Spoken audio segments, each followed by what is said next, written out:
I'm not going to talk about AI or large language models or anything like that, so I guess sorry in advance. Someone said thank you. I actually, I'm CEO of a venture-backed company. Don't worry, you're not going to see any advertisement for our product, not even going to mention the API or anything like that. But I got a compliment from an investor the other day. He was like, you guys don't have the words AI on your homepage at all. Like, that just projects so much confidence. Anyway, I thought that was pretty nice. All right, so hey, I'm Pete. Today I'm going to talk about your pipeline as a function. Just a quick snapshot of who I am.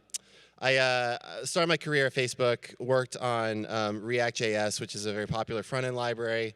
The reason why that's relevant to this talk is because at the time we kind of saw that as a way to backdoor functional programming into the mainstream. And like by and large, it worked, and we were really pumped up about that. Left Facebook, started a company called Smite. We did real-time stream processing to identify bad actors on the internet. Eventually sold that to Twitter. Hey, Pardees, nice to see you. And spent a couple of years there working on a variety of stuff related to trust and safety and data. And now I'm at Dagster working on Dagster, which is a next-generation data orchestrator, and that's all you're going to hear about it.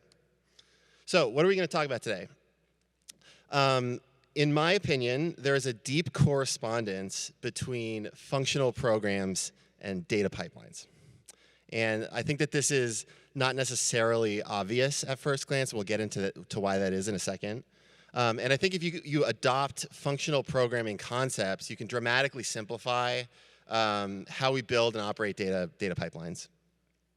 Now, with that said, you're not going to learn anything that's like super directly applicable to your day job today. Like I said, I'm not showing you any new API or thing that you can put into practice immediately. But this is more just kind of thinking about, hey, like, how can we take these functional programming concepts that we've known about for like decades and maybe apply them in a new domain, and like, can that change the way that we think about how we architect things? So with that, I'm going to dive in. I wanted to name check Marius Eriksson here. He wrote this amazing paper called Your Server as a Function, and I'm very much ripping off a lot of that and applying it to the data domain. But you should go check that paper out. It's really awesome. That ended up becoming Finagle, which is this really cool distributed systems framework in Scala. So in my opinion, functional programming has largely revolutionized how we build software. So we see this across a bunch of different domains. Sometimes it's called functional programming. Other times it's called declarative programming. I'm not going to be a super stickler for terms here. But you see it on front end with React, where people are building, they went from this world of manually mutating the DOM based on events and network activity to this very declarative kind of functional approach for composing UIs. You see it in Terraform, where you write this magical configuration file and you run Terraform apply, and it does some crazy mutable stateful thing under the hood and converges the desired state with the state that you've described in your config file. I'd argue that's an application of functional programming philosophy. Kubernetes, similar thing applied to container orchestration. And even in the world of data analysis, right? Like SQL, it's got a little bit of a clunky syntax, but in many ways, it resembles a functional programming language. So I don't really take like an orthodox approach to the term functional programming. And so you might have a bunch of different definitions, but broadly, I think in the real world, when functional programming actually lands with mainstream people, it's really about two things. The first is it's about minimizing side effects, specifically like observable side effects. And the second is minimizing mutable state outside of the function boundary. So what I mean by that is like, I think if you were to kind of take a look at some folks that were writing JavaScript or C#, they would maybe do some local mutation within their function. They would maybe have a for loop, or they would append to a list or something. But I think generally best practices these days is to treat any values going into functions and coming out of functions as immutable, or at least to highly discourage that mutation. Contrast this with what you generally do when you're building data pipelines. Now, Data pipelines are, you can call them ELT or ETL pipelines. They're basically moving data from one place to another and then transforming it and then making it available for a business stakeholder. They're really all about side effects and mutable state, right? I mean, they are constantly talking over the network to third-party APIs that are idempotent or not, depending on what that SaaS vendor does. And you're sticking data into a data lake or a data warehouse, like S3 or Snowflake or something. And that's just a big pile of mutable state. And so what you often see when you're working on like production data pipelines is they tend to be really difficult to like test locally, to understand what's going on, to run them, in a reproducible way on your laptop, those sorts of things. And it's really because they're this integration point that touches network services and mutable state in a major way. So let's see if we can tame some of this complexity. Anybody here ever use DBT at all? Okay. This is like the Hello World project from DBT. It's called a Jaffle Shop. Apparently in Philadelphia or something, there's a sandwich called a Jaffle. My dad's from Philly. He had never heard of it, so I don't know if that's actually true or not, but supposedly there's a thing called Jaffle. This represents like a kind of super simplified e-commerce data platform. So we've got these kind of raw data sources which are coming in from somewhere on the internet from a source that we don't control. Then we stage them in our S3-powered data lake. And then we produce the data products that are used by whoever to make business decisions. So we have a cleaned up customers table and an orders table. This making sense so far? All right, we got some nods, great. Cool, let's zoom in to one part of this data pipeline. So if we were to implement this in Python, we basically have a function that you can call to materialize this data asset, this raw payments asset. And what we're basically doing here is we're like reading from a CSV file. This could be an API call somewhere or whatever. And then we're staging it or we're copying it into our data lake. And that means we have basically a consistent snapshot that everybody can work from and we can process, do transformations and processing on it cheaply. A couple of notes here, like this assumes that the data fits in memory. We'll talk a little bit about scalability later, but there are ways to write code like this that don't load all the data in memory. So hopefully you can give me a break on scalability and performance at least for a while. So if you remember that kind of slice of the data pipeline that we're zooming in on, there's now a staging step, right? So we take the raw data, we land it in S3, and then we do some normalization and pre-processing, and we call that the stage data. So what this function does is it calls its upstream, raw payments, materializes the raw data. Then we read it back out of S3.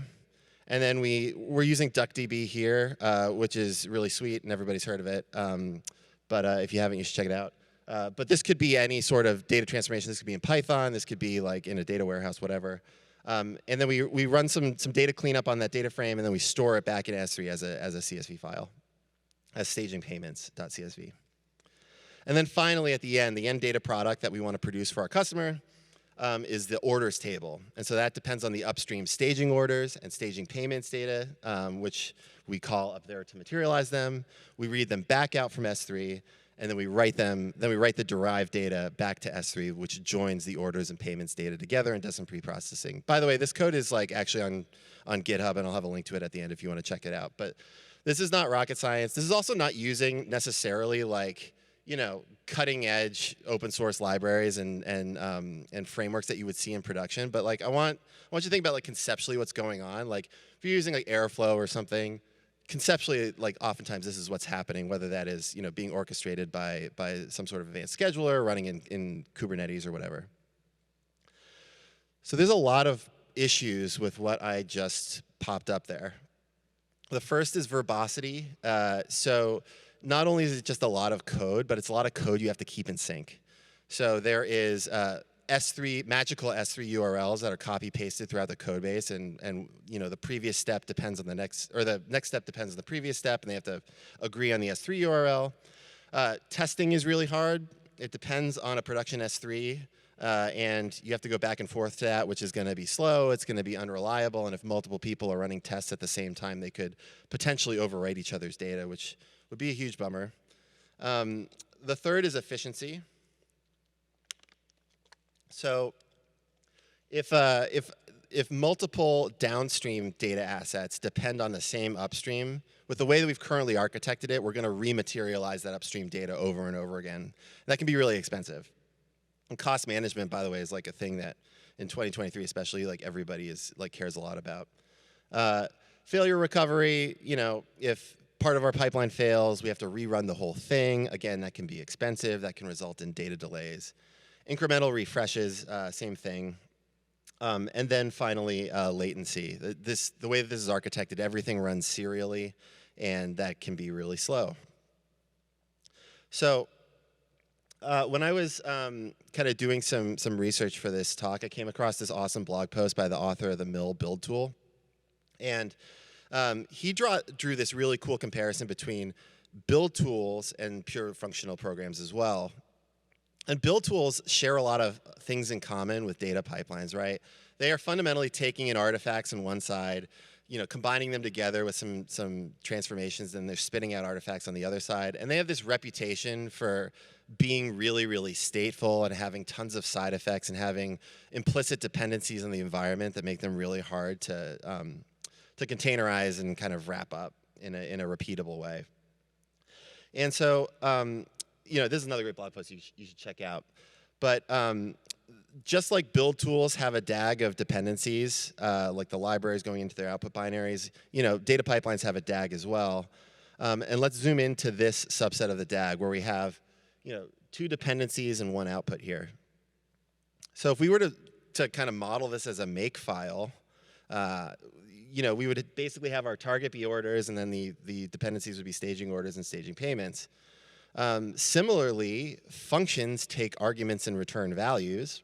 And so we could create an orders function that calls the staging orders dependency and the staging payments dependency, runs some sort of arbitrary transformation on them, and then returns the output, right? This is basically just a visual representation of a function call. And so let's go back to this subset of our Jaffle Shop project and try to express it as a functional program. This was our code before that would ingest the raw payments data. And we can make a really simple transformation here to turn it into a pure function, which is to just get rid of all the code related to S3. Now, I know there are people out there that are like, he just called this thing a pure function. It's not a pure function. And I know. This is actually going over the network, and the data at that URL could change. I get that, but we're taking baby steps here. We're gonna make it more pure over time. But let's just imagine for a second that data does not change. I also want to maybe get on my soapbox a little bit about what purity and idempotency really means. It's really about the caller being able to observe the side effect. And so for the purposes of this, we'll just assume that doesn't change, but we'll get to what happens if it does later. So similarly with this staging payments, derived data, it has raw payments upstream of it. We can basically get rid of a lot of the S3 code, and we can say, all right, we'll just call my upstream function. It returns a data frame with all the data in it. And then I'll just compute my derived data from it and return that as a data frame. And so on and so forth. With this orders, this kind of derived data at the end, the end data product, we call our 2 upstreams, we join them together with DuckDB, and we return the data frame. Right? Like this is not rocket science, right? This is like functions calling each other. It's like CS 101, right? But by simplifying this stuff, even though we've removed some functionality, the code got a lot cleaner. So there's no more mention of S3. There's very little verbosity. The vast majority of lines of code that you just saw are like kind of directly tied to the business logic. And it's actually really easy to test. Now I can just mock out a couple of functions, and I can run that whole pipeline in process like basically instantly on test data, and I don't have to rely on any sort of external systems. However, there's a bunch of issues with it still. It's still not efficient. It still lacks failure recovery, incremental refreshes, still has problems with latency, and most importantly, it doesn't actually do anything. Like the whole point of this data pipeline was to like move data from one place into our data lake and then compute some derived data and like make it available to other people. And this thing doesn't do that. It just returns in-memory data frames. So we can actually solve this through a tried and true functional programming technique called memoization. Anybody ever hear of memoization? Awesome. Okay, cool. My people. So if we take this subset of the graph, right, with the naive implementation that I had kind of laid out so far, whenever we run this pipeline, the staging orders data will get computed twice, right? Because we would compute customers and we would compute orders, and both of those would call the staging orders function and compute it twice, and that could be expensive. We can just treat this like any other programming problem or any other functional programming problem, and we can apply memoization to the problem. So this is built right into Python. You can import the cache decorator, apply it to this, this function, and now we've solved that problem, right? So now we can run this data pipeline over and over again, and only the data that hasn't been computed yet will be recomputed. So we just, with like one line of code, I guess two, we've saved a ton of money. But this pipeline still doesn't make the data available to S3. But with a small tweak, by basically saying, hey, you know, rather than storing this memoized data in an in-memory cache, what if we like, you know, had the same contract between the memoization code and the business logic, but we just had a different memoization backend, and we made it a little bit pluggable. So what this basically does is the exact same thing as that functools cache decorator, but stores it, serializes the data as a CSV, and like puts it in a known location into S3.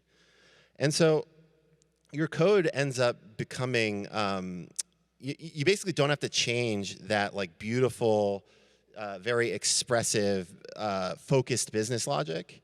And just by adding decorators to a couple of functions, you can get the capability to like store stuff in S3.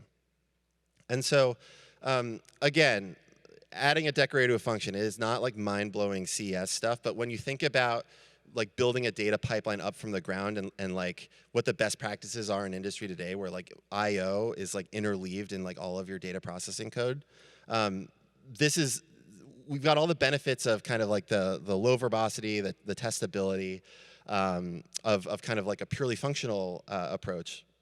But at the same time, you know, we've got this much more efficient data pipeline, and we can now recover from failure too. So we don't have to reason about too many different failure states at this point. Like a function can just fail, and we can just rerun the whole pipeline from scratch. And then because, you know, we've memoized the successful steps, it will just basically pick up where we left off. So it's a much less surface area to reason about in terms of failure.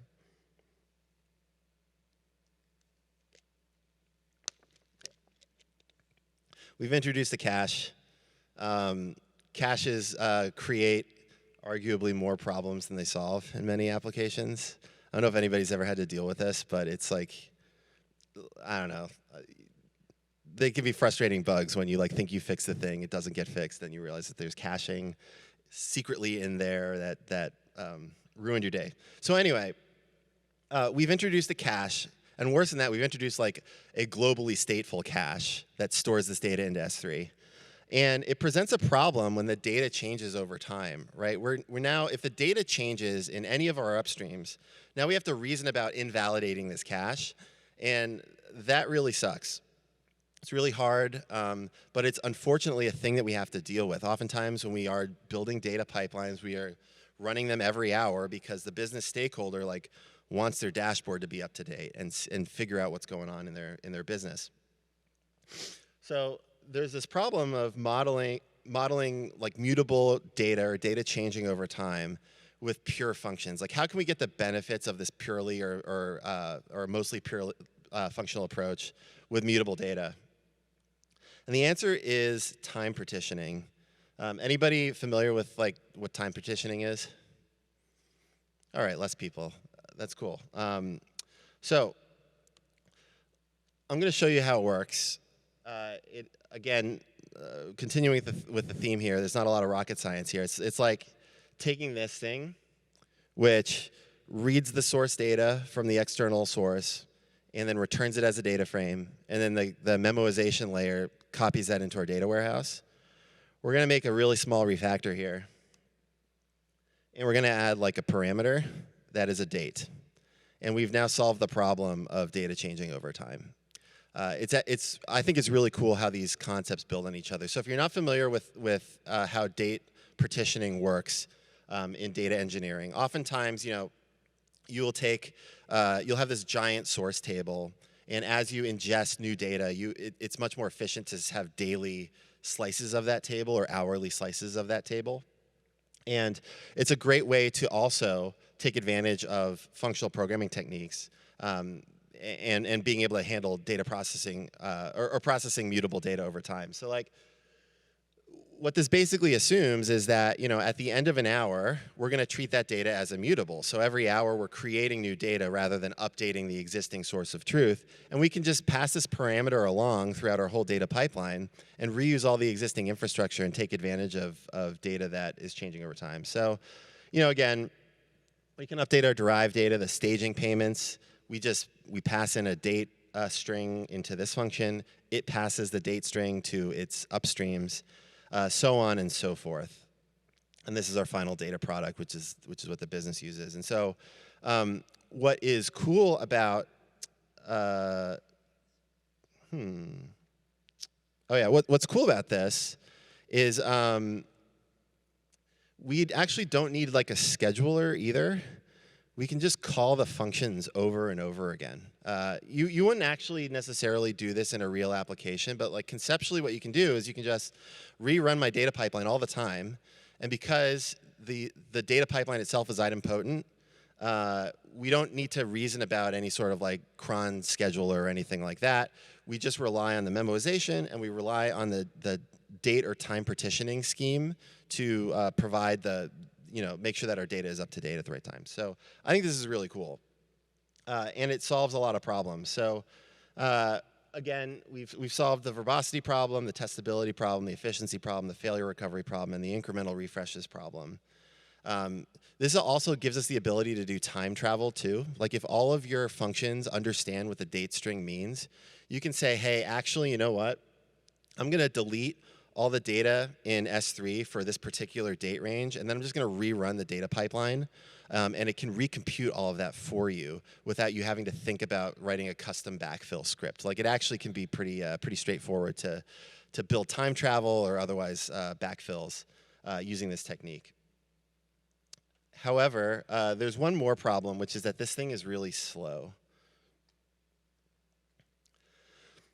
So our current implementation doesn't parallelize this, even though it could, right? So orders depends on staging payments and staging orders, and we should be able to materialize those in parallel. What's cool about pure or idempotent functions is that they can be parallelized transparently as well. So in Python, to demonstrate this anyway, I'm going to show you this asyncio.gather function. And to-thread. This basically, if you're not familiar with Python's async IO package, it's really cool. It lets you treat, it lets you basically decorate or mark certain functions as asynchronous, and then you can put those onto a thread pool really easily. So what we can do is we can basically take this and like add the word async to it. This is Python syntax. You can see we've added the word async to the function definition. We've added the word await to raw orders. What await does is it basically takes what's called a coroutine. In other platforms, you'd call it future or promise. And it waits for it to result, or to return, and then it returns the result. And then we kind of implement our business logic as normal. And so on and so forth. We can actually run these in parallel by calling asyncio.gather here and running these two in parallel. So what gather does is it basically runs these in parallel, waits for them to come back, unpacks the results, and then we can kind of manipulate the data frame as we do. So we're done. Again, like we've just basically started with this very imperative, side effect laden Python code. And we've done really small refactors with an eye towards functional programming techniques. Again, not totally orthodox. Like I've been saying pure when I meant idempotent, et cetera. But like we've minimized side effects, or at least observable side effects to the user. And we've also minimized mutable state. And we've gotten a bunch of great side effects from that. One more thing is that you can use this to parallelize compute as well and really speed things up. So if you imagine, I guess I said I wouldn't talk about AIs, but here I am. If you imagine that you have like a corpus of documents and you want to compute a bunch of embeddings on them in parallel and store them somewhere, you can use what's called static partitioning. So just like we use time-based partitioning to handle data changing over time, we can use a different partitioning scheme to bucket different data and process that in parallel. And so I'll show you what I mean. So imagine we have this like staging documents, data asset, it returns a bunch of document IDs. And then this is just kind of pseudocode for us to kind of process these embeddings for a given bucket. So the idea here is that we take a big giant pile of documents, we bucket it into 10 different buckets, and then for only the bucket that we're processing, we compute the embeddings for that document. And so by basically just adding an integer parameter, we've made it very easy for us to scale out compute for this data pipeline. And so, we're starting to run out of time here a little bit, so I'm not going to talk through all this code here, but it's all on GitHub. But the point here is that we're just using memoization, we're just using basic parallelization techniques, and we're taking advantage of the fact that these functions are idempotent, and we're able to get a bunch of great properties out of it. So in summary, functional programming enables easy memoization. Using memoization plus the right partitioning scheme can elegantly solve like a ton of complex data engineering problems. And there's a bunch of great resources here, and I've got also these links on the GitHub for this project. But I would just encourage you, if you're building something that's laden with lots of side effects, think about like, hey, where can I apply memoization here? Where can I apply this mindset of pure functional programming to the problem? And with that, I will leave you to it. Thanks, everybody.